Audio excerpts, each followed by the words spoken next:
itsy bitsy, one-eyed, one-horned, flying purple people eater. No. Oh, wait, She wore an That's itsy bitsy, teensy weensy, yellow flying polka dot purple bikini. people eater. Sure. Okay. Yes, she wore a one-eyed, one-horned, flying purple people eater. Sup? That's kind of bright. That's kind of bright. Ooh. Are we live? We are live. Oh. What's going on, guys? Cool. Sup? Sup? Yeah, how you doing, dude? No, all right, man. How you doing? Not too bad. It's, Like we haven't been sitting here for 4 hours talking. How you doing, James? What's new? Just perfect timing to get something in my eye. How's your week, dude? No,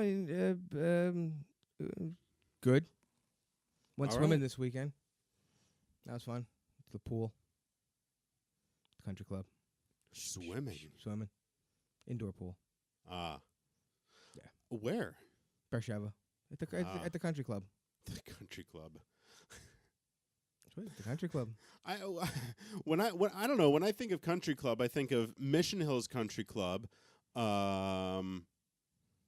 Oakwood, Big exclusive Oakwood, golf course. Well, when I was in high school and college, on weekends I would work for our friends, the Shanzers, who had a catering company. So we'd work in all of and they were Jewish, and we were Jewish, so got the hookups. Were Jewish? Well, I mean, we were all Jewish, and we are Jewish. So we it was me and a bunch of other guys. There was also a Palestinian guy. He was that's how he explained it to me. He was a Palestinian named Naif, who was working with us. Falash. Naif, Falif. No, What was his name? Naif. No. That thing in the hot dog. Oh, what was it called? Sausage party. Oh, what was it? It's like falage or something like that. Fala. All right, well, that's the reference I was making, but never mind. That All was right. good. So so we worked in the country clubs, like the nice, very very hoity-toity In the States. country club in the States. In the States. Okay. So when you say country club in Beersheba, Well, it's not quite the same. What they call a country club here isn't quite the same. No, it's got a no, pool. it's not. There's a gym. It requires a membership. It's a country club. They're not exclusive. It's kind of a state club. The state of Israel, country of the United States. Sure. State club. Swim club. It's really what it is. It's a swim club. Or sports club, whatever. Well, you don't country at the country club. They have tennis courts and. But you don't country at the country club. So it's a sports club. But you do sport at the sport club. Miriam? Oh, wow. That was so... Did you know she was there? No. Wow. No, it's great. No, it's a state club. Whatever you want. Because you country at the country club, so you stayed at the state club. Sure. So yeah, swimming. How is it? Is it like nice? Is it Pool. Did they paint over the light switches and the electrical outlets and stuff? Is it one of those types of places? Believe it or not, James, I never looked for the light switch at the pool. So I have no idea. You know what? I think that we did some night swimming at the indoor pool at the JCC, at the J in Kansas City. They had an indoor pool at the Y near my house in Jersey, but like I only went there as a very small child. When I was like 3 or 4, I think I went to like daycare or something like. Well, we all belong to the JCC, but That's the only other indoor pool I ever used. But this one was cool because it's a retractable roof. So when it's nice out, like it was open a little bit. Okay, it was probably open about like 10 feet. I let a little bit of air in, so Right. because it was a nice sunny day out and everything. But it was like you didn't want to go swimming outside. But Totally. but it was good stuff. It was fun. I don't know if no. I've been to a bunch of indoor pools. The coolest pool I was ever the coolest indoor pool. I can't even say that. It was an outdoor pool. Because they had a tunnel. It was at the Marriott in Plymouth, Minnesota. I was there for. The bar mitzvah was in Plymouth. I guess we were. I don't know. We were staying somewhere near Plymouth, Minnesota, like outside Minneapolis. So like you could say you were suburb. At a Marriott in Minnesota. But there's more than one. Oh, so I want to be and you were as at one specific of as possible. Wow. No, because hey, it was a cool pool. The only person who would care about that is someone that was actually in that Minnesota area. Or a pool enthusiast. And Miriam's not that person. Maybe Aviva's. I don't know. Aviva went to Texas. Well, kind of for a reason, but they had a tunnel. They had a tunnel passageway underneath a walkway to get outside. So it closed off the air from passing between outside and inside. So like when you went in, you were underwater? You go underwater to get outside, and you're outside, and it's 12 degrees. So it's not there was no air in there. You had to go underwater and hold your breath. So there's it's actually a window that's blocking it off. So you have to go under the window and out to the other side. It's really cool. I've never been to any pools like that. It was very neat. If you are a pool enthusiast, I highly recommend it. A pool I don't really. enthusiast? It's cool, but I think I've seen it before in images. Anyway, so pools. Yeah, I've never been. I actually was in an indoor pool in Haifa here, and yeah, that was the only indoor pool ever in Hadera. Sorry. Yeah. Interesting. True story. You sure? You're not making that one up? Puerto Rico? Did they have power? A river with caves, like underwater caves. Miriam is talking about a pool that she was in Puerto Rico that had caves Can't read and from over stuff. Here. Caves and stuff in a pool. Pools and stuff in a craziness. cave. Yeah. I haven't been. No, you know what? I was at the pool in Tselim. That's an outdoor pool. Oh, yeah, true. You don't really count the hot tub indoors as a pool. No, but I don't know if I've been to any other outdoor pools either. On Kibbutzim, but in Tel Aviv or in this area. Did you ever go to the pool in Kinneret? Yeah. Did they have a pool in Kinneret? Miriam? I'm still. They had to have had a. There must have. Yeah, there was a pool. I lived near the pool. Oh yeah, of course. Yeah, no, I was there. No, I never went there. I lived about 50 feet from the pool, 100 feet from the pool. Never went there. I used to go to the pool actually sometimes. I swam maybe once, but I'd go there and hang out with Guy sometimes, and he's Yemenite, and a big thing in the Yemenite culture is chewing on gut leaves. It's like tobacco, kind of. It has a similar effect as tobacco. I think it's also a tradition to go to the pool in your underwear. Probably. It's not a good look. A lot of Israeli guys do that. But Have you noticed that? Apparently there was gut just like growing all over the like around the fence to the pool. Now I found out later that they've actually started processing gut like the way they do with I guess similarly to cocaine.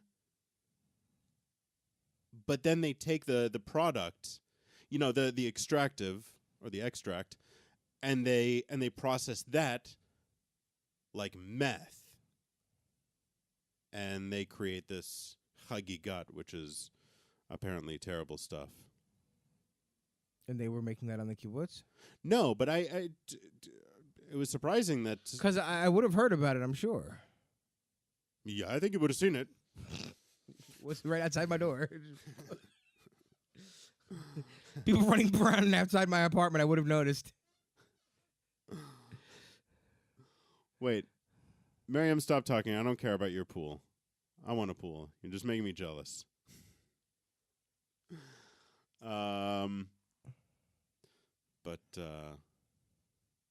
had a pool. I'm just reading Miriam's comment. I had a pool in the courtyard of my apartment when I lived in Florida, and the way my apartment was, I could literally just from my bed I could push open the screen door. I could roll into the pool. I mean, it would take me about 30 seconds of rolling, but I could have rolled right into the pool.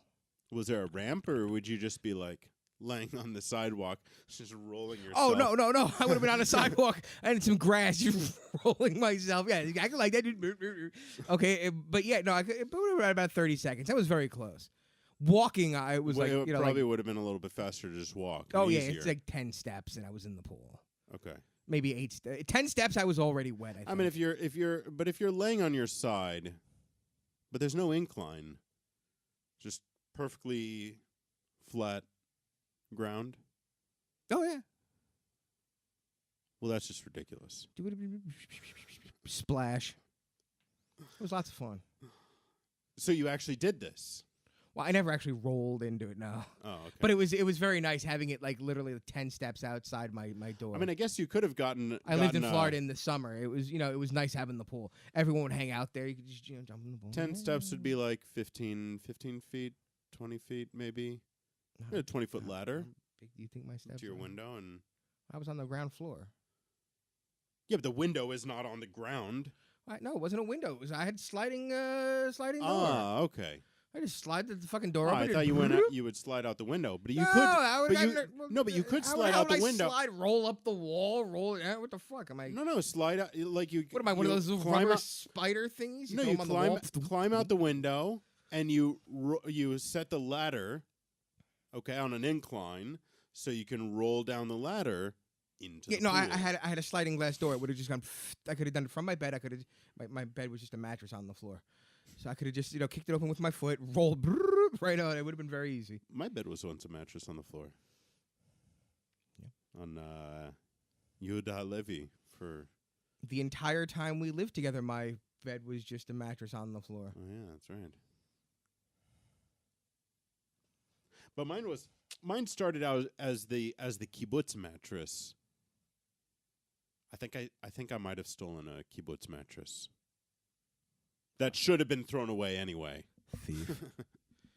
Oh, no, it was terrible. It was terrible. I had it wrapped up in multiple layers before I would touch it. Pretty sure I actually have one of those in my house. You might have that one. No, I think Galia had one. Galia never lived on a kibbutz. I don't know where else she got a kibbutz mattress thing. They're only... Yeah, they're leftovers from like World War II or something. I don't think I really think the original immigrants that came here from the camps, slept on those things, and somehow they made their way to the kibbutzim, and then volunteers and ulpanis had them. Those were the torture devices they had on Atlit. Yes. For kibbutz mattresses. Oh God, there was nothing more uncomfortable. Yo. There was nothing more uncomfortable than our. Oh my God. How did this happen? What? Nothing more uncomfortable than the beds on the kibbutz, the kibbutz beds they gave us. Like I came to Israel with my second time as a volunteer. I came prepared. I had an air mattress, and I spent 3 years sleeping on an air mattress. 2 years. Was it all like patched up? Yes, it was patched too many times, and like stickers and eventually shit. I had to get rid of it, and a friend of mine gave me his old bed. Kibbutznik friend gave me a bed, but it was still just kibbutz mattresses. It was a regular bed frame, and then I just had to take like 6 mattresses and stack them next to each other and like tape them together. That was my that was my bed for the last year I lived on kibbutz. So the worst bed I ever had, it wasn't a permanent bed in any way. But I was telling you the other day, or no, I was telling you just a bit ago about this cabin at my boarding school.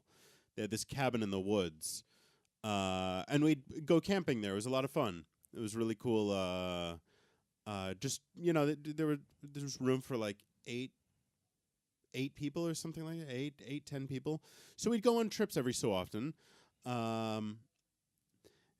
It was maybe 6 feet wide, about 6 feet wide, by 10 feet long. So on one end, they had about four tiers of doors. Okay. To serve as shelves or beds. Now, there's 4 of them. So it was a 4-high bunk bed, essentially. On both sides of the cabin. So it's 6 feet wide, so you have a little passage, and on either side you have 4 rows of beds here, and you have 4 rows of beds here. There's a space on the bottom underneath the doors where you lay on the ground. Now, between any of these levels, the distance my hands are apart is not an exaggeration. This is how far apart they were. You cannot turn. You cannot turn over. You do not have room. It is the most uncomfortable thing in the world to not be able to move. I did not sleep. I ended up sleeping in the little passageway in the middle because there was at least carpeting. The doors were just doors. There was no padding. There was nothing. It's just a door. Like it's like just popping down and laying on this. No mattress. This is your bed. No piece of foam. There's no room. There's no room for mattresses. Sleeping bag. No, we would bring our sleeping bag, but the sleeping bag, it's your shoulder blades press it against the wooden door, and that's it. You're not laying on any cushion of any sort. Even then, any more cushion you have brings you that much closer to the door in front of your head. So but how many nights? But how often do you like how long did you sleep at the cabin for? A weekend? Yeah, a night or two. But so you didn't have to live on this for like a year. No, that's why I said it wasn't really a permanent by any means. It was it was still fun. I'd go there and I'd end up just sleeping in the. Now on the other side of the cabin, they had another door. With hinges laying laterally, with hinges against the wall, and they would they would prop it up. It had a hook, so you could tie it up, make room for whatever, and then drop it down, and that was your table. It was really an interestingly put together place, but yeah, those. They did not allot enough room to move. I just want to say, kibbutz beds, Miriam, were way worse than camp. At summer camp, we had like a steel frame, okay, but there was like springs, okay, and like these wire things that attached it. So even though you had a small shitty mattress, which were still thicker than the kibbutz mattress. There was some spring to the bed. On kibbutz, it was that same kind of frame, but they had just a wood plank over it, and with a mattress about this thin, that was essentially, like you said, a sleeping bag on top of a door, because it was. That's what it was like. I could have been sleeping on this desk with this thin mattress. It was the same thing. Way worse than camp. That's yeah. Camp. I do remember waking up in the middle of the night or like one morning on my air mattress and being like, oh fuck, and I'm like all deflated or half deflated, so like my legs were kind of still over, but like I'm laying on the floor basically. It sucked. It doesn't matter where I'm at my bed at home. growing up, if it was in the middle of the wall. So there was like the head. There was no headboard. So it was open at the foot end and at the head end, just on the left side. There was it was against the wall. So your head was open, like your pillow would fall. Yes. Okay. Why would you do that? I thought it'd be funny. It wasn't. Yeah. I don't like when my pillow falls. I had that on when my first room on kibbutz. My bed was like that in the middle of the thing, and there was a desk there. So I tried to push my bed against the desk, and but no. Every fucking night as well. Every night I would wake up and the pillow was gone, and my head would be hitting the desk. That happened on Kinneret, and then I put one of my suitcases to just keep it from falling down onto the floor, which had never been cleaned. But luckily, I don't think it had ever been cleaned. Luckily, Eric was going to University of Jerusalem, so he was only on the kibbutz on the weekends, and during the week I would sleep in his room, which was much nicer. He had a proper bed. It was way nice. Nice. I would invite the other Olpon kids over, and they'd be like all jealous. I had a room with a sink and a bathroom, a proper bed. They had nothing. They had like 3 or 4 beds in a room and a shared toilet that they had to go outside to use. Nice. I win some, you lose some. So, yeah. What'd you do this weekend? What did I do this weekend? I don't know. That's why I'm asking. I wasn't here. I was swimming. No, I didn't do anything. Nothing? No, not really. You just sat here not preparing for the show? Yeah, pretty much. How about you? Well, I went swimming. We talked about that. There was water. It was wet. It was great. I remember at Maga Michael, I think it was, for the opening of the pool. I think it was the opening of the pool. They had infected mushroom come, but it was only one of the guys.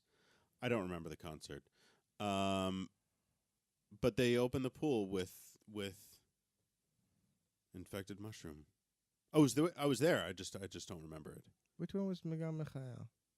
That was the rich one. That was a rich one. That was the rich one. Okay. Oh man, that place was.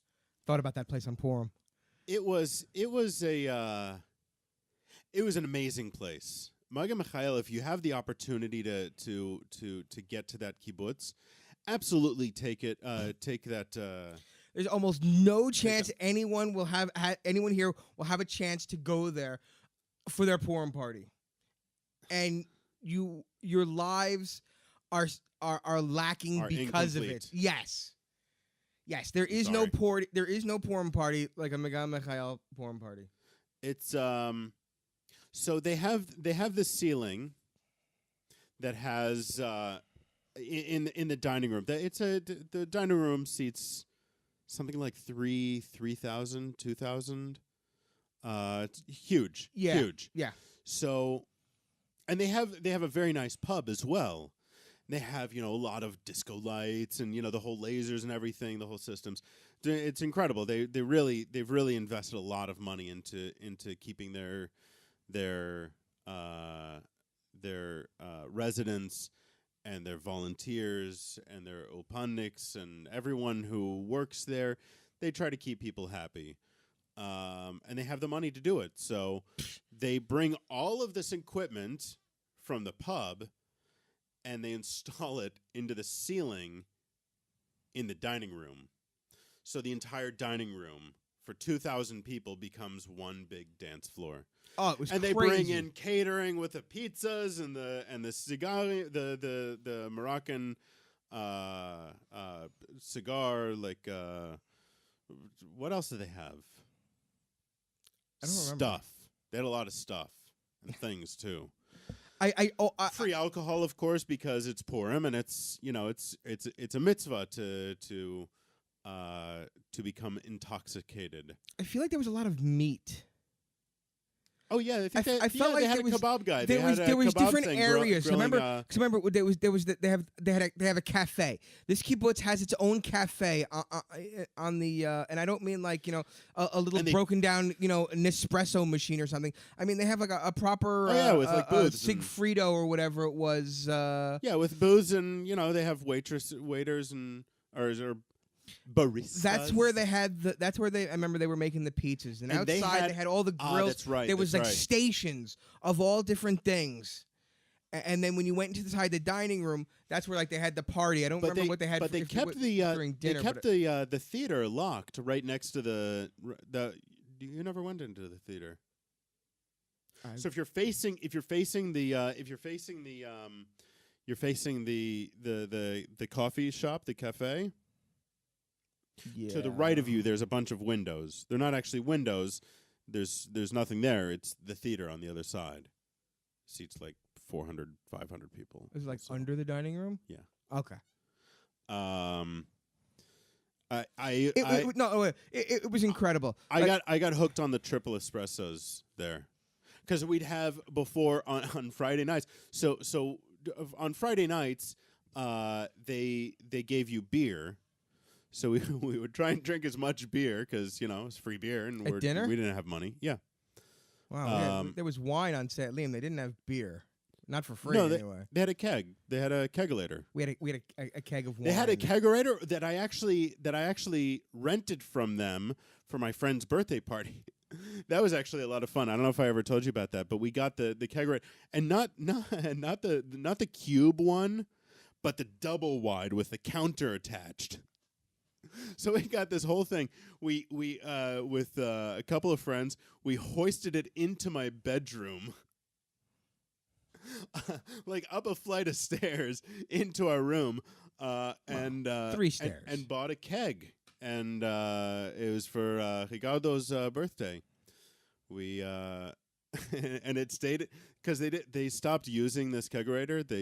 They started charging for beer, or they were going to start charging for beer after our Opan was done. So they're like, we're going to use it a little bit less and less. So. You can return it whenever, and we had it for like a month. I could not imagine what it would have been like if they were giving out free beer on a Friday night to the volunteers on Sat Liam. So because they used to get on Sat Liam, like when you went to the dining room, they had like these little tiny little glasses. I mean, like you'd get a glass of water and it would be like like this size. It was like a little shot of water, and you got a meal, so you get like 2 or 3 of them. No, so what when I first went there, what some people I saw did was they had a bowl, and they took like a soup bowl, and they started filling that with water, and they would drink from the bowls. Right. So monkey see, monkey do. That's what I always did. So other volunteers saw me doing it. They started doing it. Except on Friday nights, they would take the wine, okay, in a bowl. They would get like a giant bowl of wine. Everyone would get so hammered. A saucer of wine. So I couldn't imagine what would happen if they were giving beer away as well. No, the beer. I mean, it was free, so we didn't really abuse like how we collected. We didn't have a problem going up and getting another glass. But you weren't getting a glass that size. No, it wasn't. No, the glass. Yeah, that's that's like that size. No, it was like a juice glass. It was the mug. It was the mug that we were using. It's like a third of the white. You know what I'm talking about? The white ceramic coffee cups. No, kibbutz white ceramic. You know what I'm talking about? It's not your parents' ceramic. It's this ceramic that if you drop it, it breaks into dull shards. I don't know. I'm thinking of the coffee cups on the kibbutz. Yeah, but it's this bizarre material. I've never seen it anywhere else. Only on kibbutz. Well, maybe it was only on your kibbutz. Maybe in hospitals also. But no, it's just regular coffee mug, regular size coffee mug. But hey, what's up, D? Yes. If you are not drunk continuously, you are not a true volunteer. It's true. On Maga Michael, I wasn't a volunteer. I was in the Ulpan. So I was actively paying to be there. Technically, I was never a true volunteer. I was not drunk all the time. I was never sober, but I was not drunk all the time. Oh, that's That's kibbutz, a different right? story. Yeah, well, yeah. But yes. So I don't know. We would get drunk at dinner, and we'd go hang out at one of our friends' rooms, or they'd hang out in our room, whatever. And then we would go to we'd drink more in the room, and then we'd go to the coffee shop, the cafe, before hitting the club on the kibbutz, and we'd get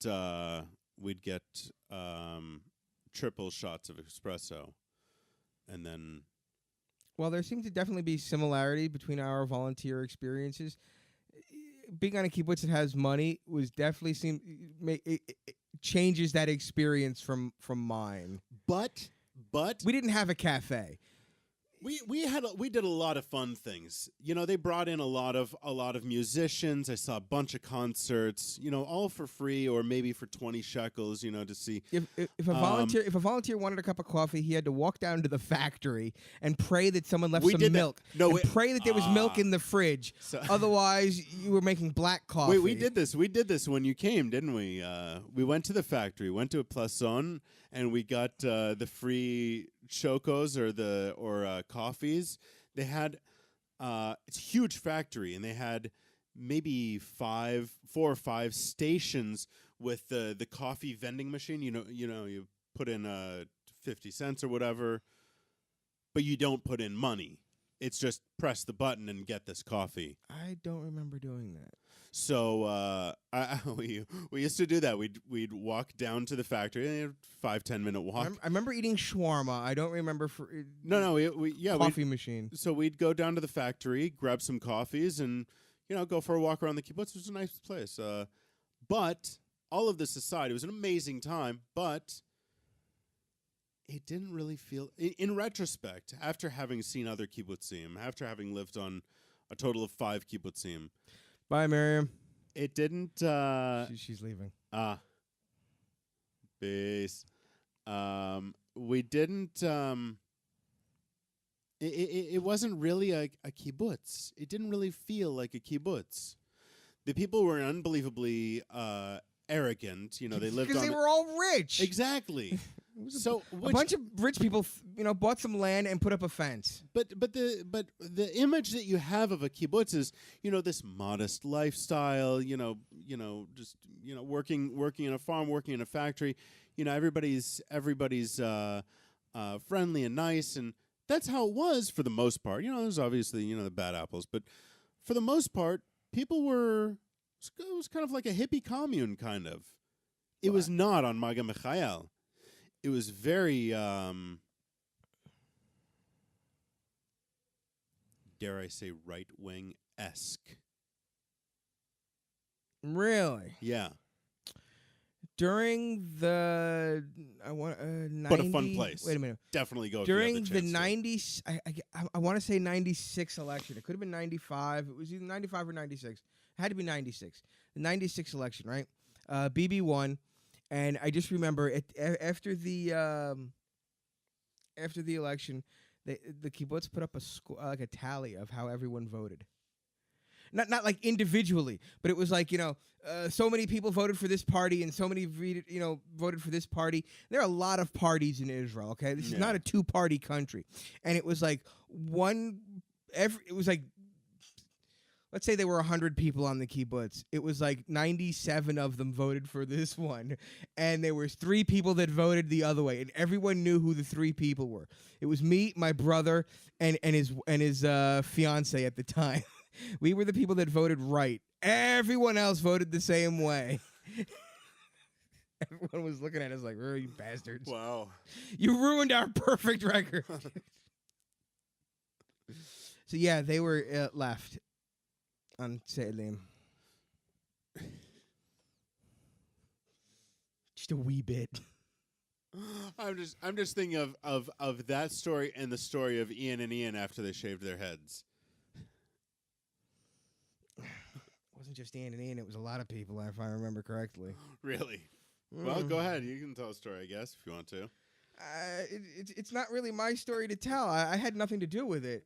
But one night there was a lot of drinking and everything else, and a bunch of the volunteers decided to shave their heads, which wasn't necessarily an uncommon thing on the kibbutz to have a shaved head. It's in the desert. So the next day, we have a tendency to go to meals. It might have been a Saturday or something. I don't know. Whatever. We all go in together, and everyone gets to the dining room, and like everyone looks at them and like sees this like group of people with like their freshly shaven heads, and everyone's just like, oh my God, we didn't know it was Holocaust Memorial Day, and I did not shave my head. I had nothing to do. I also didn't know, but there's an International Holocaust Day, and it's different from the Israeli Holocaust Memorial. So, hey, shit happens. We all love a good Holocaust joke. Yeah, Wow. Yeah. I'm still getting over this. This cold that I had for like a month. Yeah. Like my throat doesn't hurt, my nose doesn't hurt, and I'm not really, my sinuses aren't really, but I have like a tickle in my throat every so often. So it's like moved from up here. You have a tickle in your throat? It's moved from like the esophagus. Oh, because this is like your chest, really. Well, it's the throat. The throat. in my the throat. In my throat. I'm pointing at my foot. You can't see that. Yeah, my throat. Sorry. Something caught in my throat. Yes, the throat bone is connected to the ankle bone. Yes. So, yeah, I don't think there's a throat bone. No. There is a floating bone. But I don't think it's called the throat bone. No, I forget what it's called. Phalangeal bone or something like that. Phalangeal. I don't know. The something bone. I think it's called the throat bone. Can't ask Miriam. She's not there anymore. God damn it. But yeah, what'd you do last weekend? So all right, let's get back. Let's get to the the meat and taters of what today's show was. The meat and toe veg was going to be about. Renting an apartment in Israel. And everybody's gone. Good night. No, recently I've seen a lot of posts in the new immigrant and the new Olim Facebook groups and stuff about people needing guarantors and how can they get out of their apartment if this happens or if that happens, or with a lot of questions. And we've rented a few apartments in Israel, and we've come across a couple of things, and yes, we've had issues with, we've had to deal with, finding guarantors when didn't have family in the country, or didn't have money in the bank or a job record. So I thought maybe we could talk about some of these things and give the people that don't live here or that have lived here for a while some advice on what they could. Well, first of all, it sucks and it's annoying. But that's anywhere. You ever looked for an apartment in the States? Yes. It was annoying. No, I had to get up. I had to go to places and look at stuff and deal with contracts. For me, it was just a matter of choosing which place I wanted to go to. There were a lot of openings. So I didn't. Okay, really so you had to go look at a couple of apartments, right? Yeah. Then you had to look over some contracts and. Yeah, but we kind of had our pick, and it was actually quite easy for us. Okay, there was lots of apartments and things, but you still had to deal with contracts. It was through an. What do they call them? Agent? No. An apartment thing.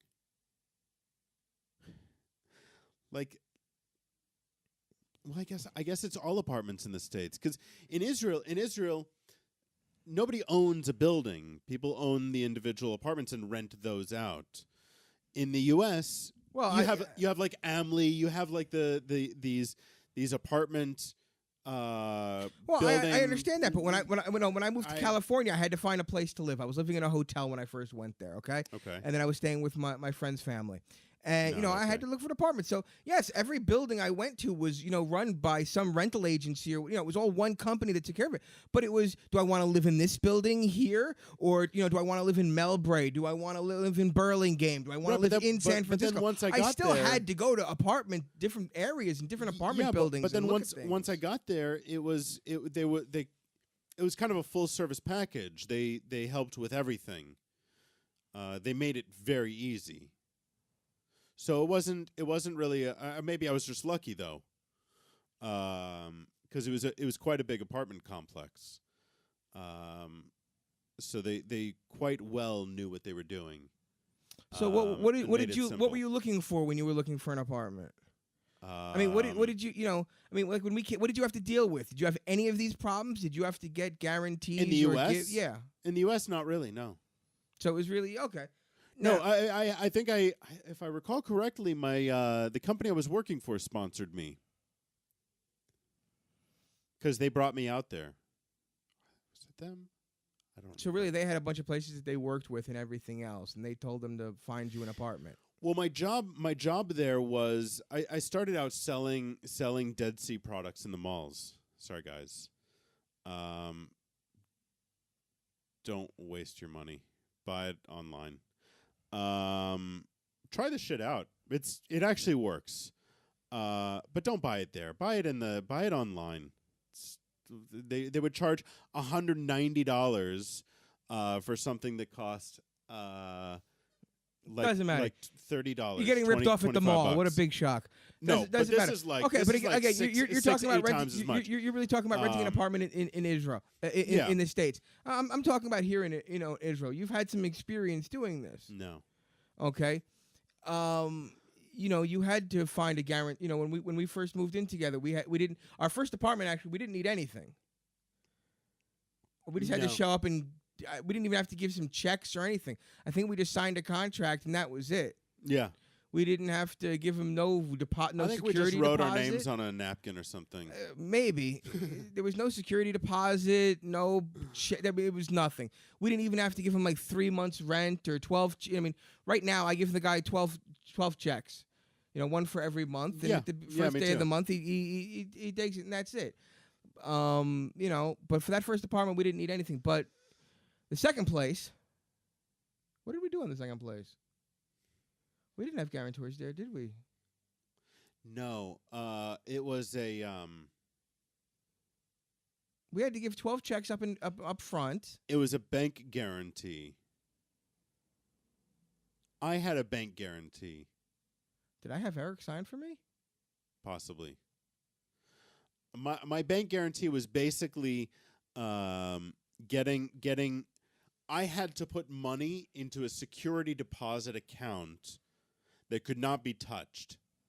Okay, so it didn't go into an account under my name. It went into a joint account that was signed by me and by my landlord, by our landlord. Zvi. So Zvi. Wow. Is it so? What a just a nice guy. Look, the guy was a stickler. He had a very detailed contract, and I mean, when it's common in Israel when you move into an apartment, it's been freshly painted, okay? Because how you receive it, it's usually in the contract. How you receive it is how you give it back. So when you first move in, the people that just moved out should have just painted it. So you should be moving into a freshly painted apartment. But when you move out, you have to paint it. Tzvi was such a stickler. He had the numbers for the paint that it had to be, and each room was a different paint. And it wasn't like go to the store and get like glossy white. It was, here's the exact numbers that you needed. And it wasn't cheap. It was expensive paint. It wasn't a shitty apartment. You have to admit. I mean, it was kept. No, it wasn't a shitty was apartment, kept a but nice this wasn't like a 5-star place. This wasn't like top of the line. It was an underground place. I got my laptop stolen there. Like you left your laptop next to the window, and the window was closed on the ground floor, where someone could just reach in, put their hand between the bars, and grab it. Well, nobody had done it yet. And I told you not to do that. No, you did not. I did. You never did. I told you not to leave things near the window. No, you didn't. I did. Because I specifically laid out my room and tested it to make sure I couldn't reach. Because the first day we were there, I think, first day, second day, there were some kids standing outside my window staring in. I chased them away, and I knew they couldn't grab anything because I had put my arm through and tested it. And the guy who lived in my apartment, in my room before me, said someone poked him in the butt with a stick when he was sleeping. I suspect I do. I suspect it was the same kids. So I definitely said to you that you should not leave things. Probably just some kids just being douchebags and poking some dude that was probably sleeping at like 2 p.m. or something. He was a student, so they sleep late. Yes. Lazy students. I've heard. I haven't been. But yeah, I did experience. So an apartment. The first piece of advice I want to give to anyone thinking about moving to Israel, looking for an apartment in Israel, is under no matter how good your Hebrew is, do not sign any contract without having it looked over by a lawyer. Because it's only a lawyer who's going to know this is bullshit and you should have this added in to protect you and everything else. Okay? You might be able to sit there and read the contract and understand everything. But, you have no idea what the law says, whether or not this is, you have to, give 120 days notice of your moving out. You can't have roommates on a third. Whatever the hell the deal is, you can't sublet. It might not be legal, whatever their thing. And a lot of people are getting screwed over, I hear, by rules and everything. Well, there's the new rule about dividing an apartment up. You know what I'm talking about? What, taking one apartment and turning it into like 52 little apartments? Yeah, exactly. That was always illegal. They weren't really doing anything about it, but they've started to do a lot about it. Well, good, because some of those fucking places that no-name guy... Kim lived in one of those. You remember her apartment? Yeah, that was one of those? Yeah. I thought it was just a small studio apartment. No, you go through the other people's door, and then there's their door, and then her door. Oh, straight ahead. That's right, you did walk through a little... I've seen a few of them, and it's... Because they don't even invest the money. Because it just seemed like a small apartment. It just seemed like a... They don't even invest the money, though, to building an actual fucking wall. Like, it's just 2 pieces of drywall. I don't know if there's even studs in there. Just 2 pieces of drywall. Definitely no insulation, because you can knock on it, and it's just completely hollow. Why? I don't know why Benji actually lived in a divided place like that. Well, I'll tell you why they do it, because because it's cheap. Well, yeah, rent is so fucking high that if you want to find a little hole in the wall that you can afford, you gotta live in some shitty places. Yep. I mean, that first place we lived in was pretty shitty. Yes, it was. Wasn't the worst place I've seen, but someone took a shit in our hallway. I was gonna say that has nothing to do with the apartment itself. Somebody took a shit. Somebody, not a dog. Yeah, no, it was a human. This is a human shit on our basically on our. But to be fair, it probably wasn't a homeless person. It was probably some 20-year-old, 22-year-old college student, because we had all the clubs and everything that were right around our apartment. It was probably someone drunk or fucked up, and coming out of one of the clubs and pushed our door open and shit in our hallway. I'll give credit where credit is due. in a fucked up way. What? It was a nice pile. They didn't spread it out all. What are you saying? Homeless people. This is so fucked up. Homeless people are good at being homeless. So I think they Well, I guess the more experience you get, the better they know where to shit. They know where to shit. There's like places that they would shit. I don't think they just shit like in the middle of the street. No, they do. Some of them do. They do because someone once once saw a guy at the park at King George Street. Okay, there's like 2 benches out in front of the park, like on the street. Somebody I know, someone you know me? Someone you know, Simon. I was trying not to say his name. Saw some homeless guy with his pants pulled down, sitting like with his ass over the back of the bench, taking a shit so that the shit was like falling and onto the floor while people were walking by, like in the middle of the day, not like 3 o'clock in the morning when there's not many people on the street. No, like I don't know what time of day, but daytime. It's not like there's a lack of traffic in that area. 8 o'clock in the morning, everyone's going to work. People buy. Oh. Because there was definitely splattage. I do remember you walking past that park after he told me, well, I guess we walked past it and he said, hey, you see that pile of shit over there? I saw the guy do that. Most likely that's how it happened. I don't think I ever saw somebody take a shit. But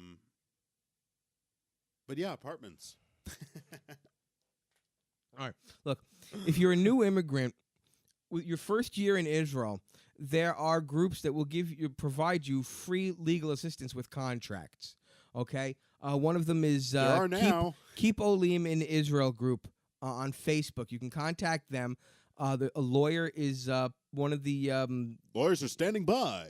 I don't know what you would call it. One of the board of directors of the group or whatever. Of the organization, and he provides free legal services. He's on the board of directors of the Facebook group. It's not just a Facebook group. It's an actual not-for-profit organization. But and he's on the board or one of the founders or whatever you would call it. I am on the board of directors of the Jews in the Media Facebook page. There you go. And so you can get free legal services you read over your contracts. There's no need for you to sign something that you don't understand and haven't read, and in a country that you don't even know the laws for, have any understanding of them. So it's a smart idea, because I see all the time people complaining about this or that, and they're asking questions. And the reason why they're having these questions is because they don't know what's in their contract. You know what? Never read it. That's actually a really smart idea, because he probably has interns doing this. I have that's no actually idea. That's actually really smart. If he's having interns make them. I had to, one of my companies, Wizz Air. They let everyone go, and they didn't pay me my last paycheck. My last month's paycheck, they just never paid me. So I was calling and calling and calling, and they kept saying the guy's not in, the guy's not in. I know he's in. I see his car, like he's in. Just connect me with him.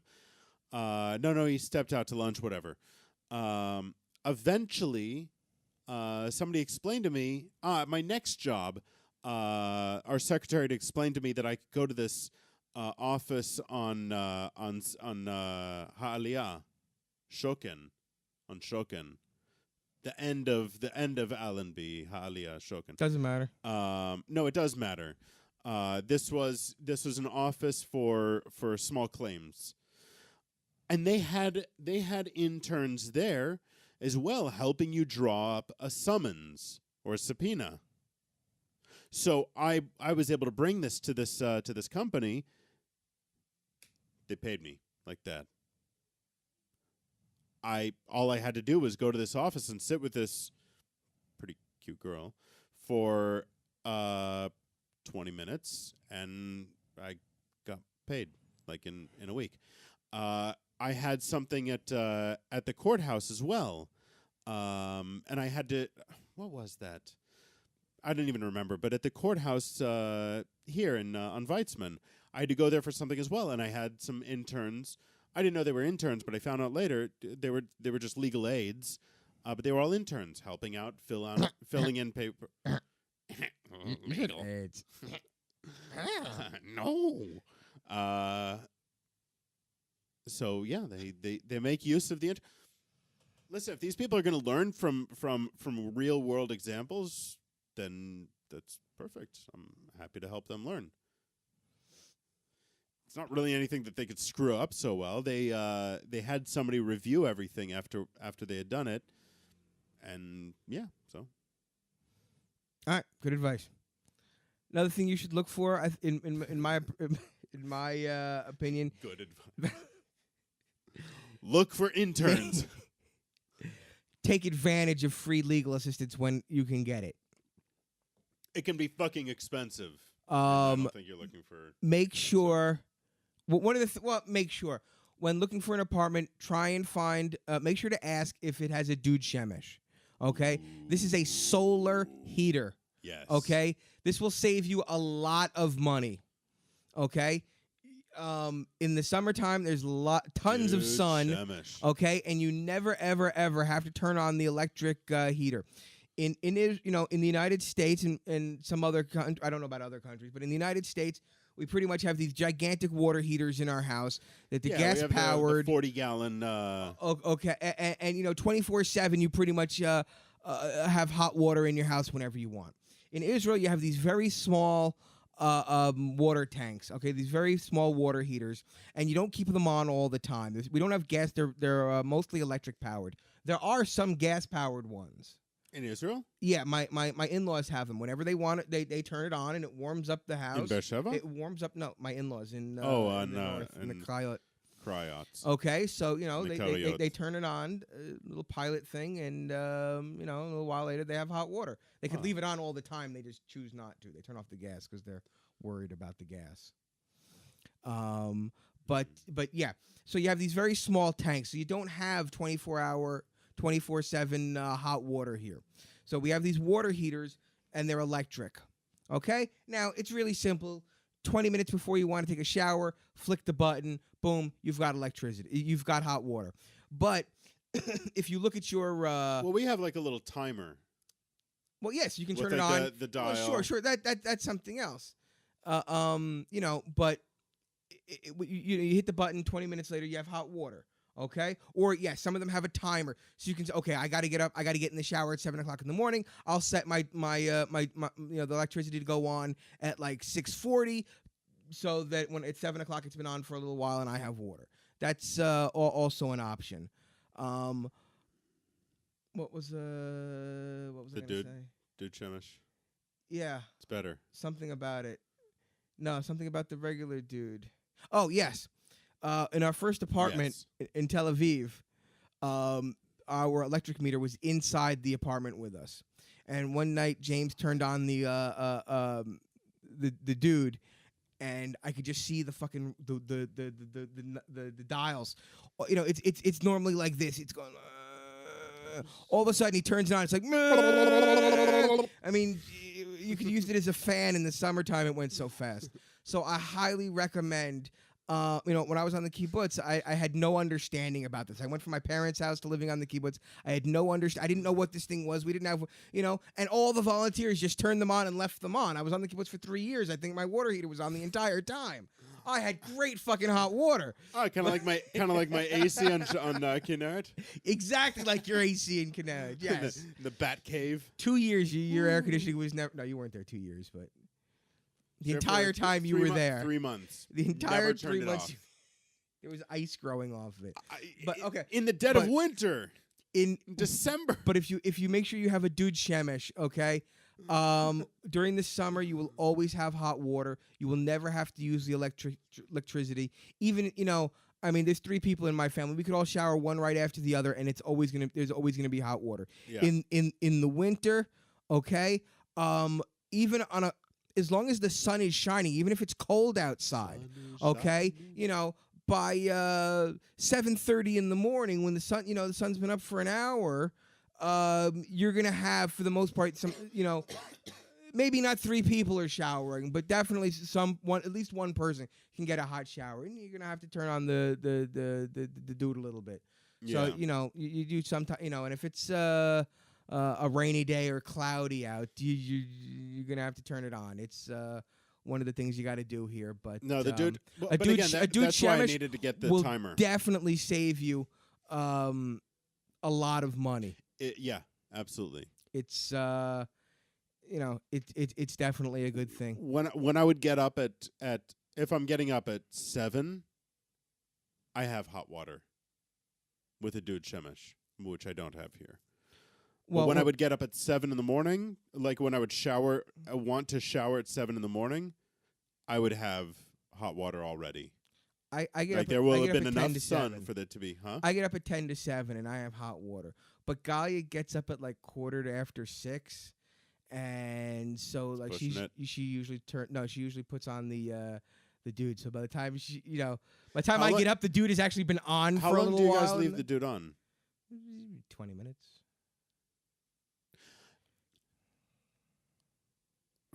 To me, this seemed like common knowledge.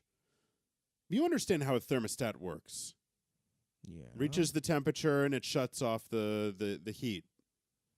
Yeah. And then it'll gradually over a period of time, because the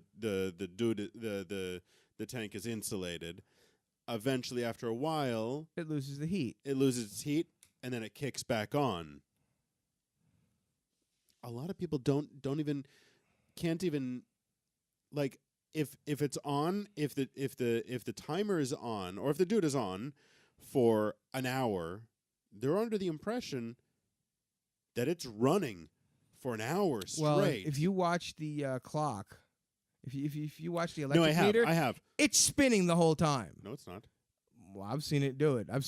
As a matter of fact, I have seen you leave the dude on.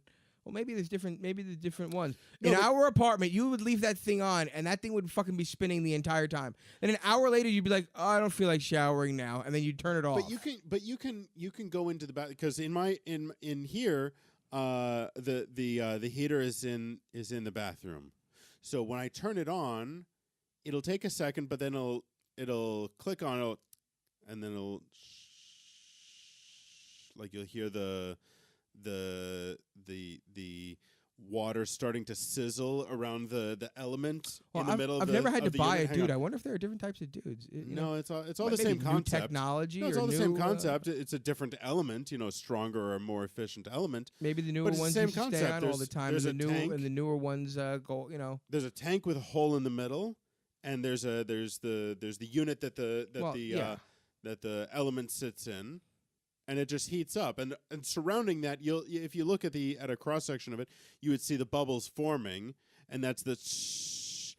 Now, when it's done heating up, it clicks off, and that bubbling stops, and you can hear it. You can hear it actually stop. You can hear it click off, and that means you have hot water. So it does actually take about 25 minutes here, in the winter, for it to get hot. 25 to 30 minutes. But in the summer, I'll have hot water in 15 minutes sometimes. Yeah, well, in the summer, I never have to do anything. I'm under the... I feel that we have dude Shemesh somehow, but I've been on our roof. I know that we don't. It's just the sun fucking boils the boiling water. through the wall? We have... Oh, no, yours is indoors. We have actual hot water sometimes in the morning, and I know for a fact that it was not turned on for hours and hours and hours and hours and hours. Or last time it was turned on, the hot water was depleted from a shower, somebody showering. So there was no hot water in the water heater. But it is hot. You know what? I want to try and feel the water heater and see maybe if that hot water is coming from some other source.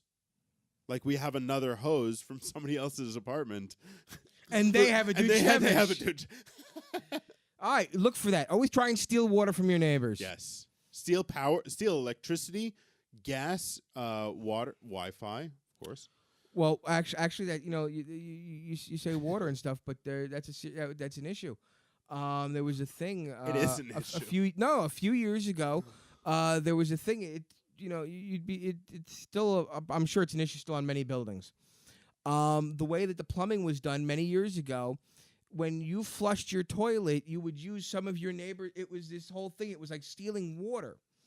So what you had to do is you had to put the special relief valve on your pipes, and then when other people flushed their toilets, it wouldn't take your water. When you flushed your toilets, it would still take water from them. So their water bills would still be going up, but yours wouldn't. So if one of your neighbors has this thing, you're not really sharing. He's stealing water from you. You're getting charged for his toilet flushes, and he's not helping pay for your toilet flushes. Wait, where was this? In Israel. No, it's all over the country. It was a design flaw or whatever in the way that the septic system or whatever was run. You could go downstairs, and at the valve, where you turn off the water for your house, the main water, you had to add in this special valve system, and it would stop the water from flowing out of your lines when other people's lines were in use. Wow. Like you know what I'm saying? Like when they would they would flush they would use their water, and the pressure from it would start pulling water out of your lines. Wow. So your meter would go. You would pay every time someone else in your building used water. I don't think it was just flushes. Anytime they used water, you would pay. Nice. You weren't necessarily giving them water, but your water was being wasted. So we have something. Maybe this when is you look the for an stemming apartment, ask about that. Maybe this is the stem of something similar, but we have something kind of strange here. We have our water fixtures are 2 sinks, 2 showers, 2 sinks, a shower, a toilet, and the water for the washing machine. The sinks and the shower are on the same pipes, and the toilet and the drain for the drain for the washing machine. No, it's not the drain. It's the faucet for the washing machine. The washing machine and the toilet are on the same system. Water, yeah. So you can actually shower and run the washing machine at the same time. In my parents' house, you couldn't do that because they were all on the same line. Yeah. But I thought that was kind of it. I've never seen that, where your water lines, you have 2 separate water lines. We have 2 separate water lines here. Yeah, I have it in my apartment also. Really? Yeah. I've never seen that before. It sounds like a design flaw. Like it would seem as though the water that's coming into your house, like I know where our water shutoff was at my parents' house. You shut that one off, and all of the water is shut off. We have 2. Well, we have 3 actually. There would be the main, and then there would be the 2 branches, and that's weird. Either it's that, or half of our water is being paid for by somebody else, which is more likely the case. Because fuck engineering in this country. Who knows? Maybe this once used to be 3 apartments. It used to be a factory. We have we have 5 amp connections, 10 amp connections here. You've seen them. There's one under my bed. I took it off of the wall. It's the blue one. But that was a productive talk. And yeah. So getting late, folks. Contracts and toilets. Contracts. Yeah. Get information and do things and stuff. But yeah, call your local no, wait. But don't let yourself don't be stupid. There are lots of people out there that will take advantage of you because your Hebrew isn't good or you don't know the local customs and the local laws and everything. I think else. You said this to me. Go take advantage of the free legal services. Have a lawyer check it over. Make sure you're not getting screwed. I think it was you that said this to me years ago. No matter how long you live in this country, you were always seen as a tourist. and they'll take advantage of you like a tourist. They'll Yeah. try to. Yeah. I went into the shawarma place, Bontam, on Allenby, the shawarma place that's been there for years, right near the Shuk. I went in there with my cousin Allison. We're speaking English to each other. You pay, and then they shout your order over to the guy who's cutting the shawarma. So we pay, and then he says, "Shte shawarmot le tarim mafnim haele," which translates to 2 shawarmas for these disgusting tourists. Now I spoke Hebrew, and I knew what he said. So I said to him in Hebrew. I'll say it in English. I said, "What did you just say?" in Hebrew. And he turned bright red. And I just had to say, does that always work for you?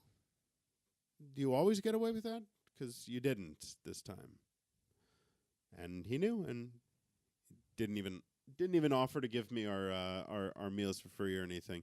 And I didn't really care enough. Which one? The good place on the corner that we used to go to all the time? The good shawarma place? Yeah, I think so. No, across from our old place. No, on Allenby. Yeah, We never lived on Allenby. no. There was, I guess there was, there wasn't. So. Yes. On the corner. Yeah, right near the Shuk. Yeah. 1 block from the Shuk. Yeah. I don't know. I think I'm further down Allenby. No. It's the one that looks like this. Ah, that one.